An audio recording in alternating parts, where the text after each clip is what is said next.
All right, so welcome to Aletheity, the search for truth wherever it can be found.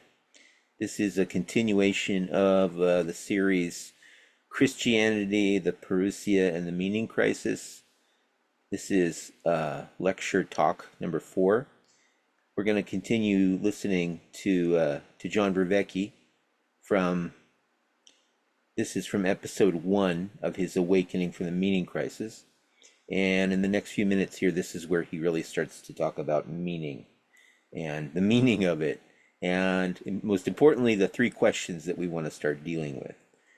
So this is going to be about a 5 or 6 minute presentation, and then we will get into some talking, unpacking some of his ideas. I think I actually have to set the sound for this.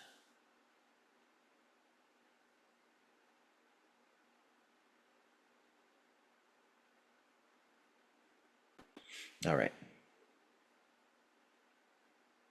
Let me know if you can't hear this, okay? This is going to be an idea that our culture is experiencing a profound meaning crisis, a crisis in meaning.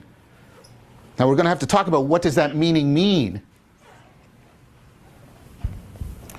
Now, I'm not claiming that this is the only crisis we're facing. Far from it. What I want to do, in fact, is talk about how the meaning crisis is interacting with other crises.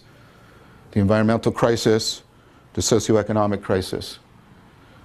But in addition to those, which are quite well discussed in the public at large, there is a meaning crisis, which is being discussed quite significantly within academia, but needs to be brought to the public at large. Because one of the things I'm going to argue is that these 3 crises are not independent from each other. They're interdependent in important ways. But what is this meaning that's come into crisis? Why do we hunger for it? How do we cultivate? Looks like someone's coming into the room. Let's see. That's going to be me on my computer. I do apologize. Oh, that's fine. I'm on my phone right now, and I just loaded it up on my computer. Got it. Cultivate the wisdom, because that's what I'm going to argue wisdom is ultimately about, to generate, enhance this meaning. Wisdom is about realizing, in both senses of the word, becoming aware and making real. Wisdom is about realizing meaning in life in a profound way. Okay, so that's really key right there. If you happen to be taking notes, you'll probably want to write that down. Wisdom is about realizing meaning in life in a profound way. Crises are not independent from each other. They're interdependent in important ways. But what is this meaning that's come into crisis? Why do we hunger for it? How do we cultivate the wisdom, because that's what I'm going to argue wisdom is ultimately about, to generate, enhance this meaning? Wisdom is about realizing, in both senses of the word, becoming aware and making real. Wisdom is about realizing meaning in life in a profound way. Okay, so wisdom is about realizing, in 2 senses of the word realizing, both, cognizing or knowing and making real. So wisdom is about realizing meaning in life in a profound way. Profound way. How do we cultivate this wisdom? What does it mean? And I'm not going to talk about that just practically. I'm going to talk about, not just theoretically, I'm going to talk about that practically as well. What are some practices that people can engage in and are engaging in to try and address this need for the cultivation of wisdom? We talked about some of those practices. What role, for example, do mindfulness practices play within the cultivation of wisdom? So, here's the 3 questions that we're going to keep coming back to again and again and again. What is this meaning? Why do we hunger for it? And how do we cultivate the wisdom to realize it? All right, so those are the 3 questions. What is this meaning? Why do we hunger for it? And how do we cultivate the wisdom? I've got those here if you want to eternalize them. So John Vervaeke says wisdom is about realizing meaning in life in a profound way. What is this meaning, especially vis-a-vis this meaning crisis that we're in? Why do we hunger for it? And how do we cultivate the wisdom to realize it? Now, we're going to be talking about all of these questions particularly from the perspective of Orthodox Christianity. So like, we're going to take a really narrow view, focusing deeply on Orthodox Christianity, then a slightly wider view, looking at Christianity in general, and then an even wider view, looking at it from the point of view of just a religious sensibility, or a religious sensibility about life. When John Vervaeke talks about the meaning crisis, by the way, don't forget that he's talking about it at 3 levels. And you can think about this with the 3 Ps: personal, political, and planetary. In other words, the meaning, or this is actually the meta crisis, right?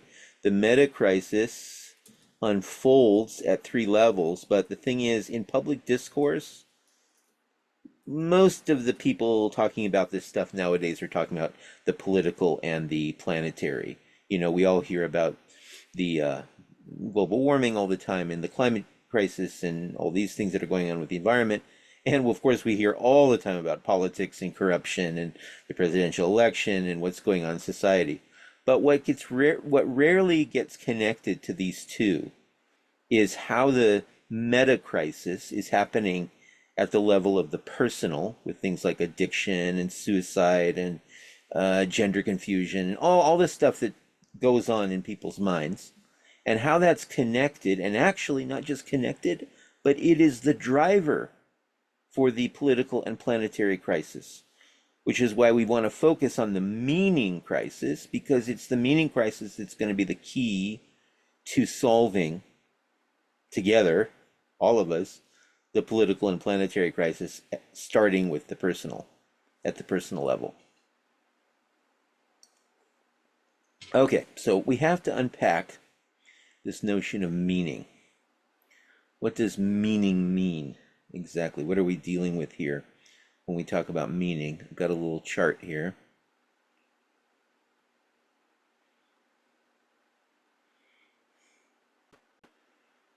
All right, so where are we? Where are you right now? You might be in a room. I see that you guys aren't outside anywhere, so you're in okay, I'm in a room too. And I'm surrounded by books. You guys are probably surrounded by books or something else. But it seems like we are in a physical space that has things that have shapes and colors that we can reach out and touch, that we can see with our eyes, that we can sense with our 5 senses. Okay, that is an illusion. Now, just because it's an illusion doesn't mean it's not real. This is a fundamental error people make, thinking that just because what we perceive and cognize is illusory doesn't mean it's not real. So I think you can already kind of somewhat grasp what I'm saying if you've seen a movie like The Matrix, or any of these ideas of our minds being stuck in a kind of prison of perception and cognition. So where we actually really are right now, if we were able to somehow have the knower in the self jump out of our brain box and actually be able to perceive, beyond the 5 senses and beyond cognition, where we really are, we are in a field of infinite being outside that brain box. So that's why this whole field of infinite being does not have a circle representing it, because it just goes on and on and on and on forever. In Kabbalah, this is called the Ein Sof, right? In Hebrew, the Ein Sof means without end.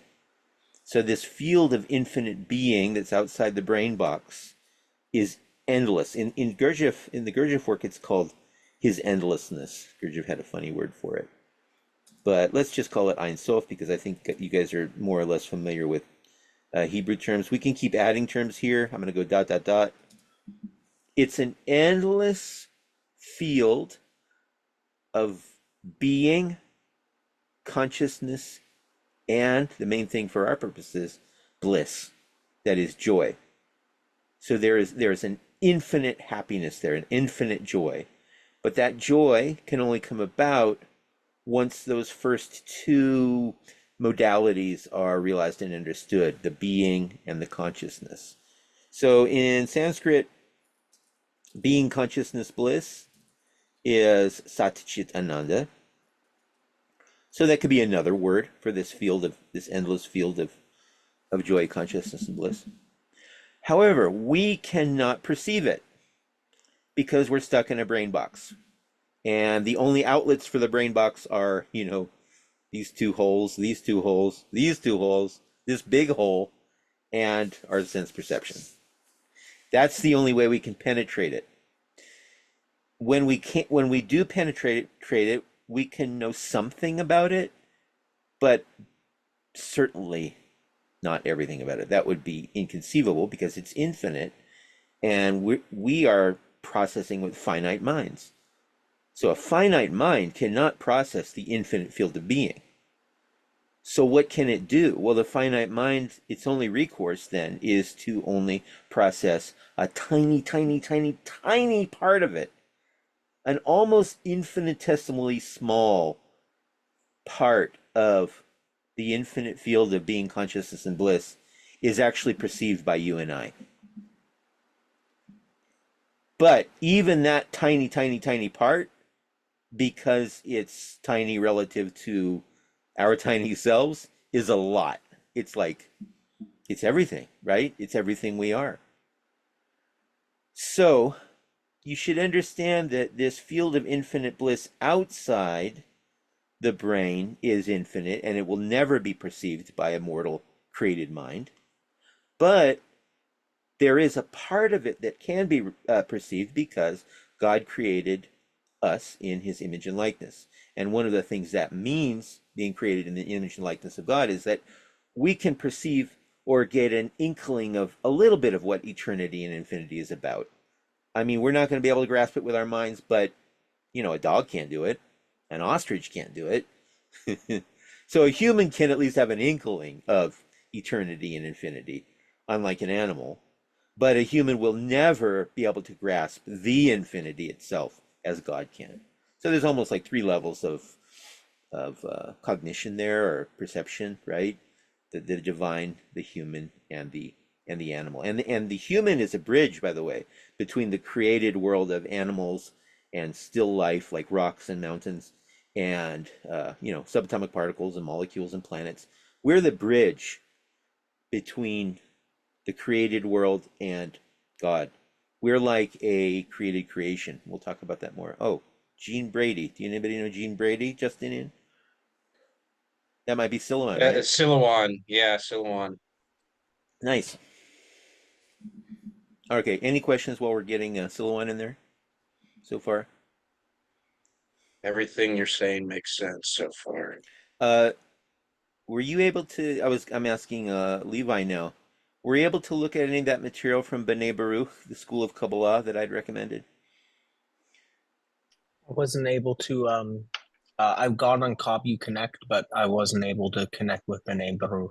I wasn't Oh, able to well, that's connect the with same that. thing. B'nai Baruch is the same thing as Kabiyu. Oh, that is. Oh, well, then I was Yeah, able to look at some of the material. Then I wasn't yeah, 100% sure if B'nai Baruch was Copy Connect. yeah. They're the same Yeah, organization. Were you able to look at any of those videos, like by Tony Kozenak or anybody else? there were some of the introduction videos, Yeah, right? right. I was able to take a brief look at. I believe at least one of them. So is any of this that I'm saying here familiar or connecting with any of those videos that you saw? The term Ein Sof, the Right. infinite, Yeah, that was brought up right. definitely. Yeah, And yeah, what you're discussing is it most definitely has a tie to it for sure. great. Yeah. Okay, so I don't know. Let's see. I let Justinian in. Oh, let's see.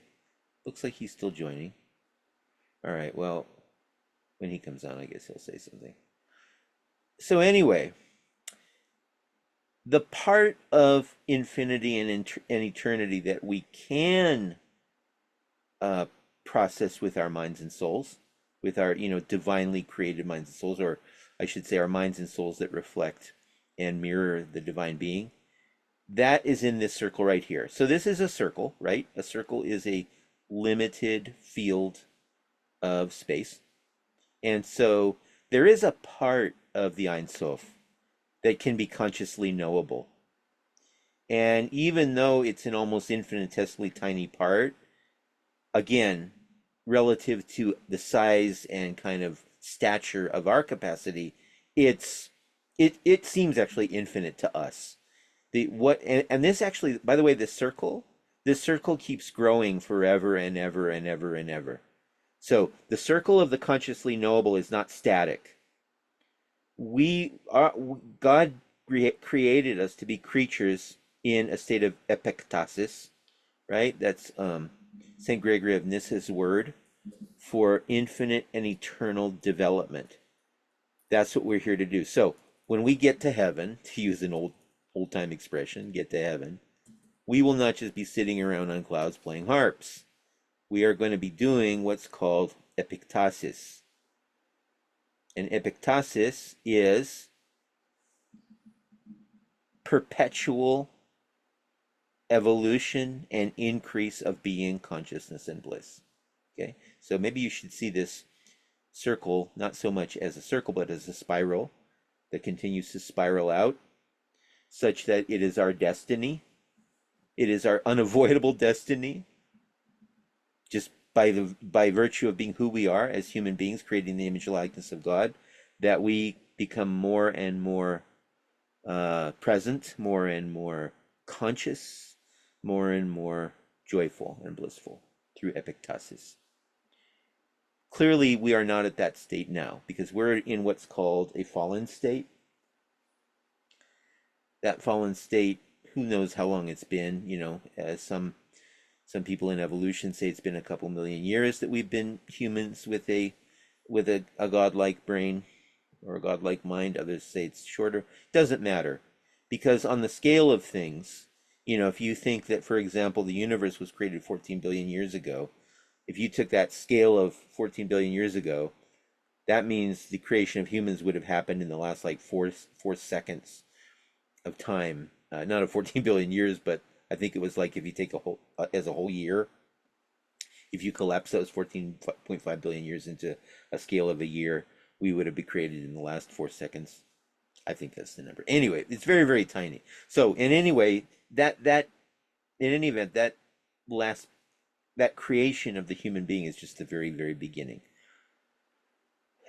And we somehow have to get out of this situation that we're in right now, in which we are only, what we are basically is we're egoists. We're only receiving for ourselves.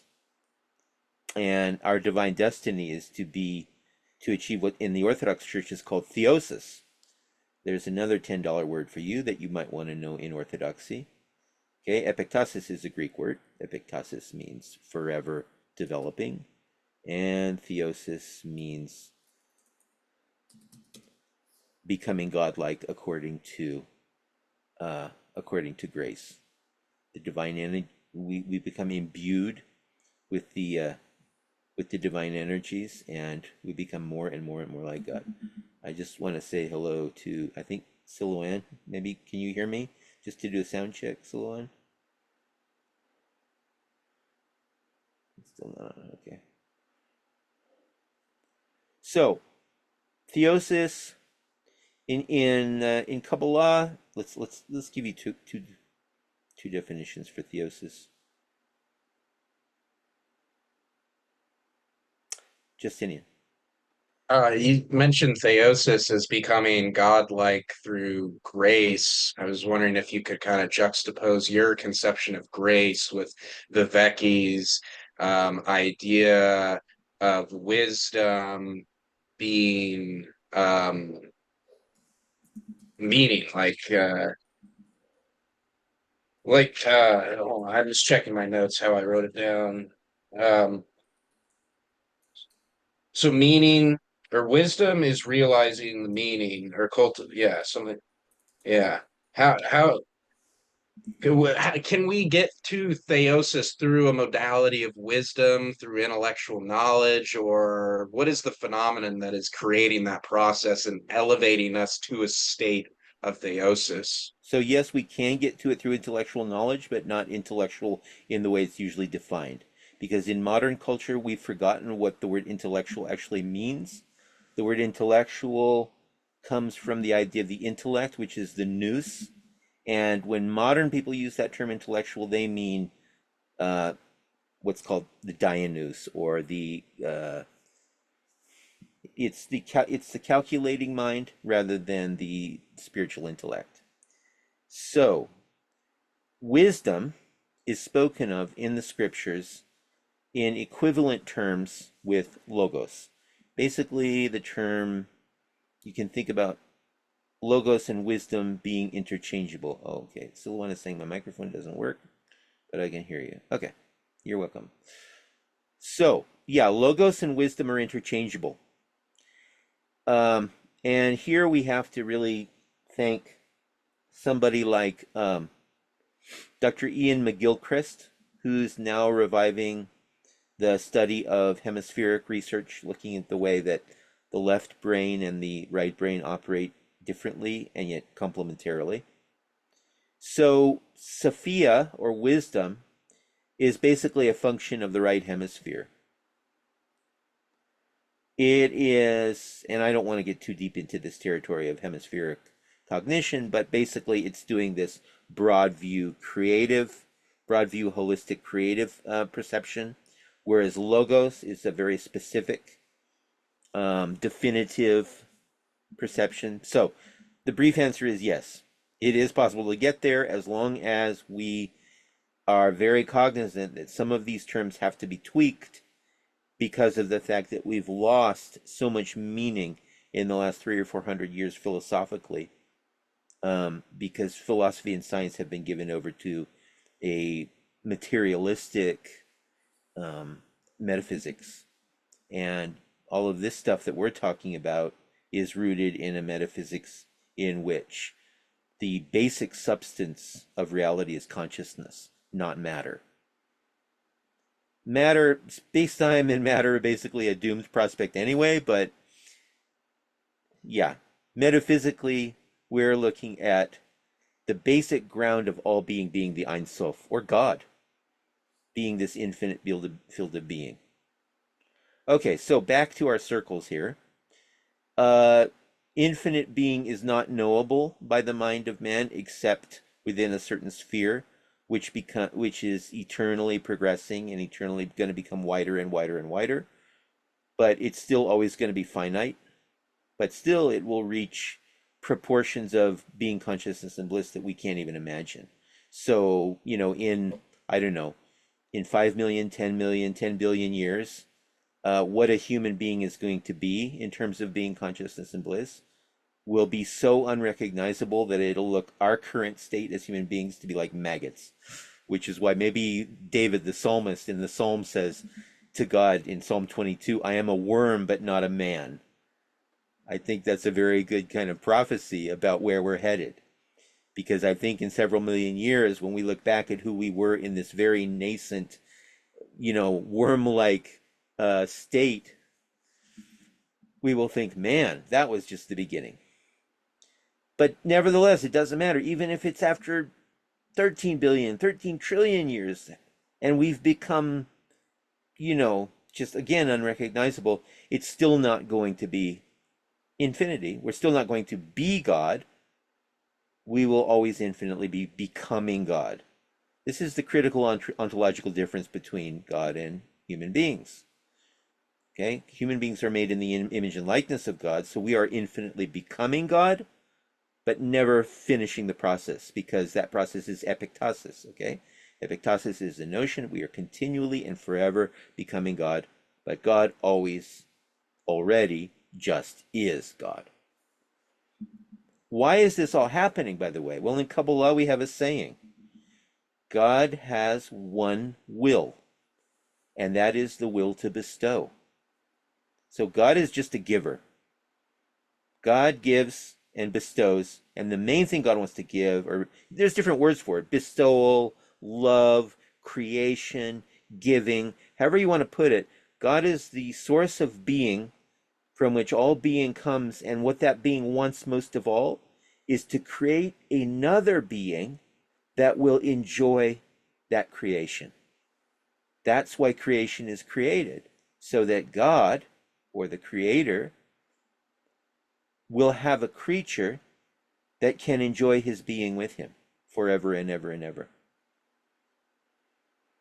But we have to get through these initial stages first to learn what it's like to be selfish animals, because if we don't have a base of what's called evil, and when I say evil, don't get scared, because in these studies, evil does not mean evil. Evil simply means what's called the, well, there's different ways to put it, but it's basically a shadow function. It's a necessary function. Shadow and shade and darkness and evil are a necessary function of the universe, because without it, well, think about if you're going to do a black and white drawing. You have a canvas and it's totally white. There's nothing appearing there.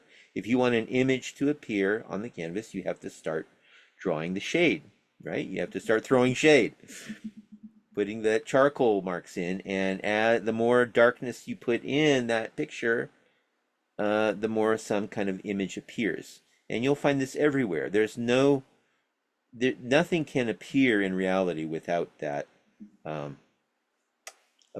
opposing direction. John Vervaeke will call it things like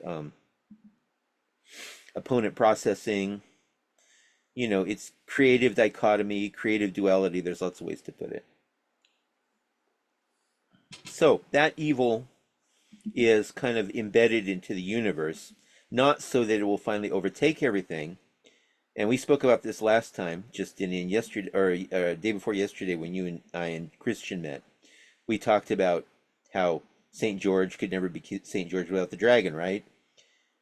There has to be some opposing force of evil, namely the dragon, for little George the soldier, who's a good guy, but he'll never become a better guy without bouncing off of evil, the evil dragon, and becoming better.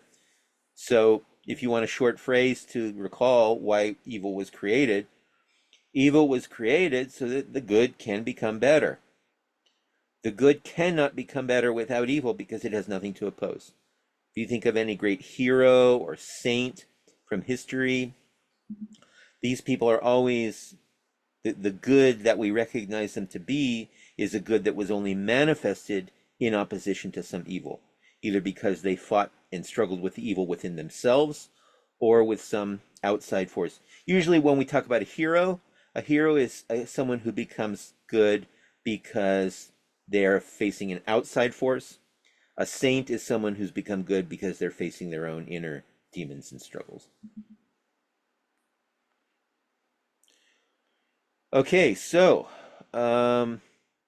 this consciously knowable sphere is going to continue increasing and growing and expanding and improving forever and ever and ever through epictasis. But how do we know it? How do we interface with it?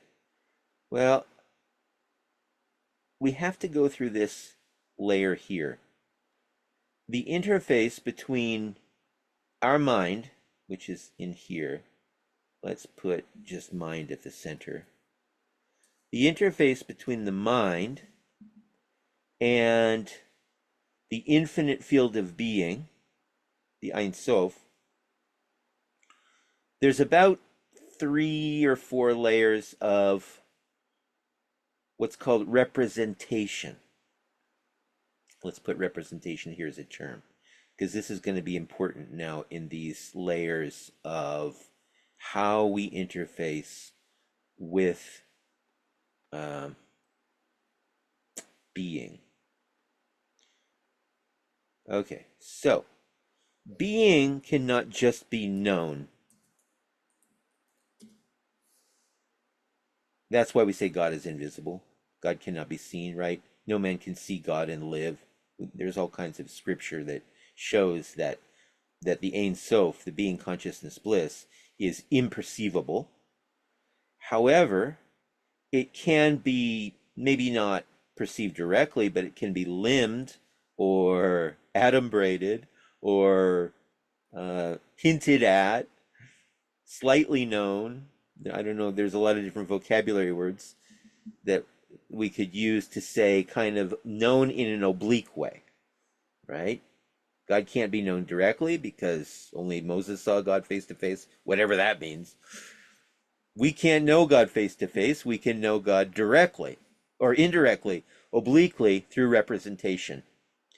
The first level of representation occurs here. I didn't type it, did I? It's the level of perception. Perception of the five senses. Okay? So this is going to be hearing, seeing, feeling, the olfactory, the gustatory, the visual, the oral, and the tactile. That's perception.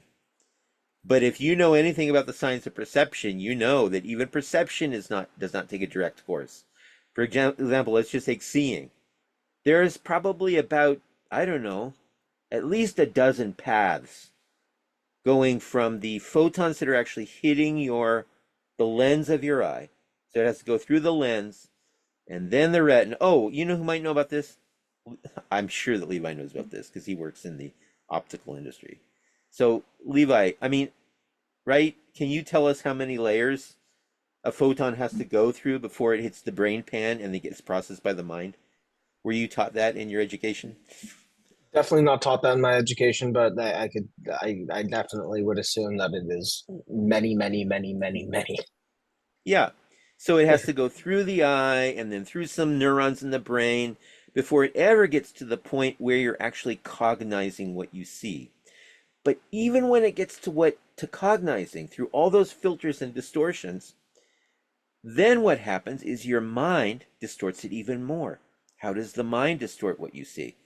Well, you have a different education, a different culture, a different level of consciousness. Your age distorts what you see, right? A little 5-year-old is going to see something very different than what you see because, think about, I was thinking about this the other day.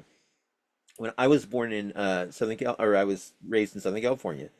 And so Huntington Beach, okay, let's take Huntington Beach, Main Street, Huntington Beach. I don't know if you've ever been there, but there's like any other downtown city. There's a beach. It's a beach city, and it's got restaurants and insurance companies and police stations and post offices and drugstores. Now, here I am, a little kid, 3 years old, being walked to the beach by my mom, walking down downtown Main Street in Huntington Beach. Clearly, my mom can see that we just passed the post office and then a bank and then a restaurant and then we went to the pier and went to the beach. As a 3-year-old, did I see that? Does a 3-year-old see a bank? Does a 3-year-old see an insurance company? Can a 3-year-old see a restaurant? I might have seen kind of shapes. I saw the shapes that represented those physical things. But there's no way I conceived, oh, yes, that's a restaurant and that's an insurance company. Okay? So I wasn't seeing it. Now, extrapolate that idea of the little kid walking in a downtown in an American city, not seeing anything really, except maybe his mom and some pretty birds and a puppy. Yeah, he sees those. But he doesn't see those institutions. No way to see those. He hasn't been educated to see those yet. Okay? So just extrapolate that idea now into the adult mind. Many people aren't aware of this, but the human mind as an adult is just as subject to development as a child is in its early childhood development. In other words, there are things out there in that field that you cannot see because your mind has not been cultivated to see it. There are angels, there are demons, there are spheres, there are thrones. Actually, there's even God Self. God Self is standing right there in front of us. In fact, all the crazy, weird, bizarre things you read in the book of Revelation are all right here. But we can't see it because we're like that little kid walking downtown to the beach with his mom. Our minds haven't been cultivated to see that. All that stuff, by the way, the heavenly, the way the ancients put it in the kind of mythological languages, they talk about like the heavenly spheres, and St. Paul talked about going to the 7 heavens, and and there was the ancient Jewish mystical teachings of the Heckalot and the chariot that went through all these, saw all these amazing things, and just like crazy weird. It would make like the weirdest science fiction film you ever saw look mild. What's going on out there is unbelievable. So, William Blake, the poet, said, if the doors of perception were cleansed, we would see reality as it is, which is infinite. So, this is really, really important to understand how the consciously knowable sphere, even though it is consciously knowable to us, it still has to pass through layers of perception and thought. And then we have to make sense of it. So even the thoughts that we allow, okay, let's say now we're not talking about me as a little kid walking down to the beach with my mom, who could only see a little puppy approaching and maybe some grass and maybe the beach. But whatever those buildings were, I couldn't see them. They were just blocks to me. Now my mom could see them because my mom worked as a secretary in an insurance company. So like when she looked at the building with the insurance company, she knew all about that, right? But maybe she didn't know everything about it. Like she knew as much as a secretary knows about an insurance company. But let's say that the president of the insurance company came and looked at that building. The meaning of that building for him would be exponentially greater than the meaning of it for my mom, right? My mom could maybe identify that it is an insurance company, and maybe she could say what they were doing, those people were doing in the office. But when the president of the insurance company looked at it, I mean, he could basically map the whole system out in his mind. He knew what was going on in there. Same thing with any other institution. So cognition then has to be processed by meaning, and then meaning even further constrains our understanding of the world. And then there's one more layer, guys. We got to get to one more. Meaning is further constrained by language. Because even though the president of the insurance company who looked at the building and knew so much more about it than I or my mom.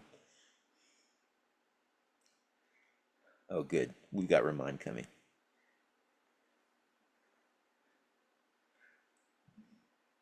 Rahman's going to like this, so I'm going to back up a little bit here.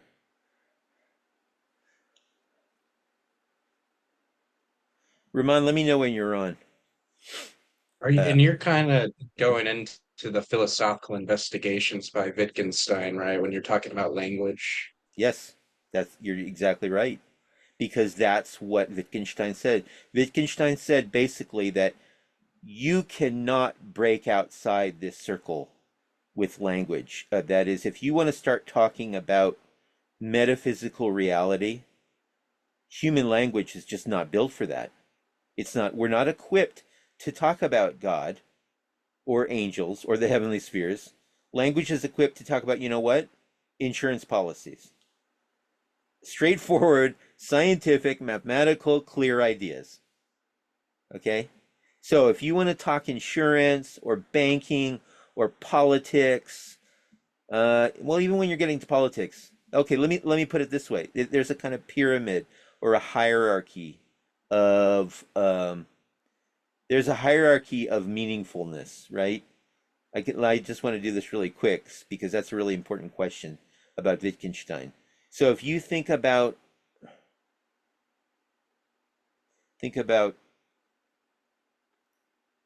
coherence, linguistic coherence with a pyramid.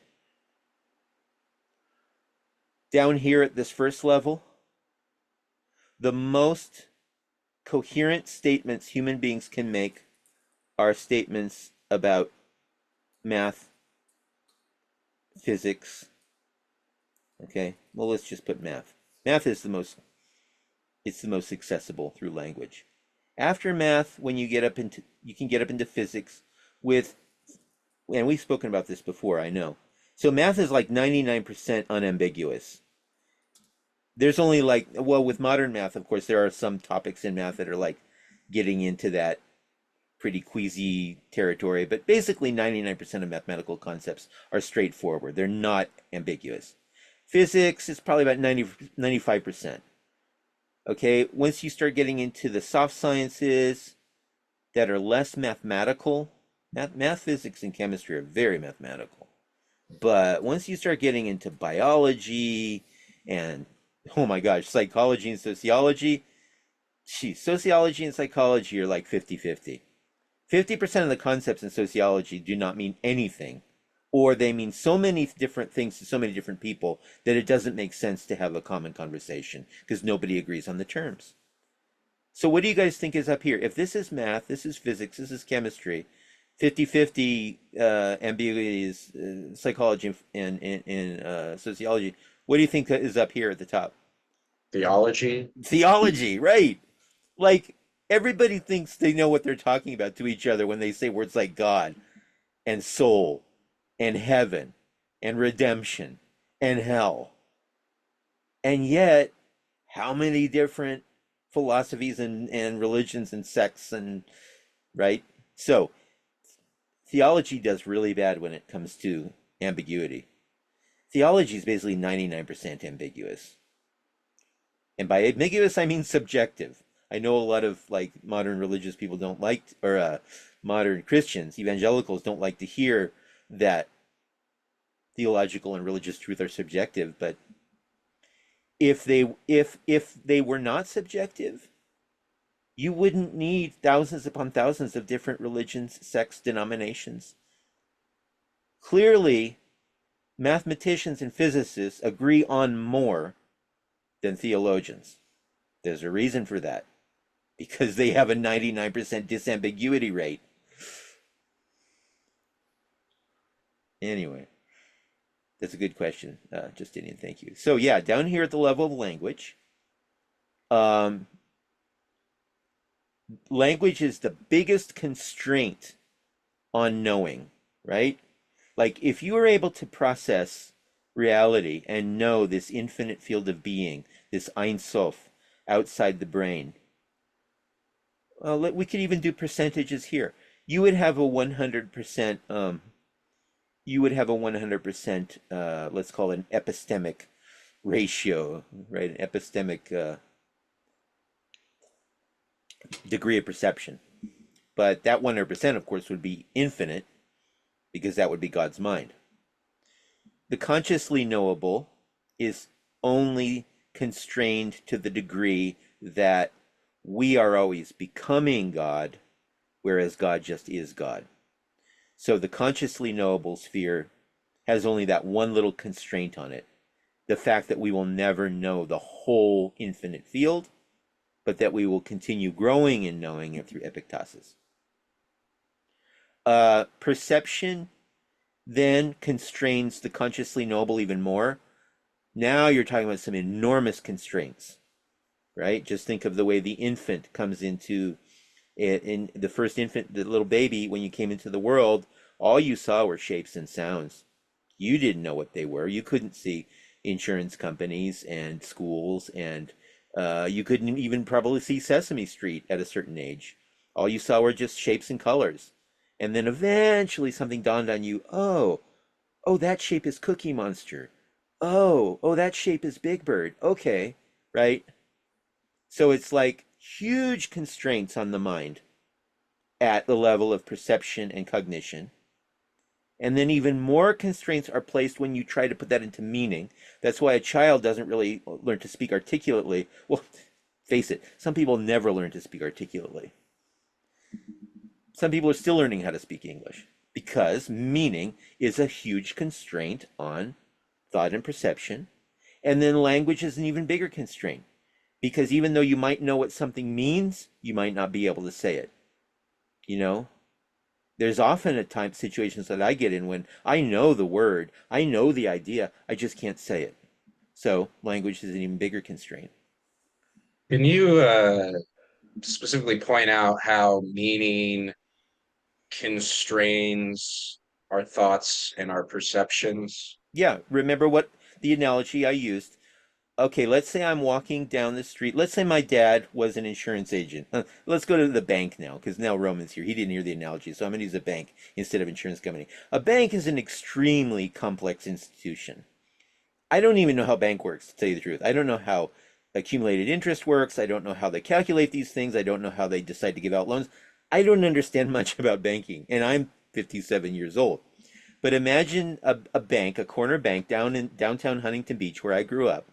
Right? And I grew up in a beach town, so my dad, my mom, and I would often walk down to the beach together as a family. And here we're walking downtown. I'm 3 years old. What can I see? I can see a puppy. I can see the beach. I can see grass. Maybe I can see trees, although my young mind still can't distinguish trees from bushes. So it's like the little cognition is going bush, tree, bush, tree. Okay. And that's constrained by language because I might point at a puppy and say to mom, kitty. You see how meaning is constrained? Like, I know what that animal is, but language has constrained my meaning of it. Okay, so again, walking down there with my family, my dad's the president of the bank, my mom's a secretary at the bank, and I know bloody nothing about banks. I just know it's a big black shape on the corner. And I know sometimes my parents use this funny sound when they walk by it. They say, bang, bang. And so I'm thinking, oh, okay, that's the bank. Now, my mom, being the secretary of the bank, she knows exponentially more than I do what that thing is because she looks at it and she works at it. But face it, she's just a secretary. So she knows about, well, a very small proportion of what that bank really means. There's the meaning. She knows only a small proportion of what bank means being a secretary versus my dad, who's the bank president, who knows the whole system. When he looks at that bank, whoa, he gets tons of meaning, less constraint, right? Perfect. Understood. Okay, well, we've reached a point now where I'm actually going to stop the recording just to maybe do some dialogue and some deeper questions. So let me do that.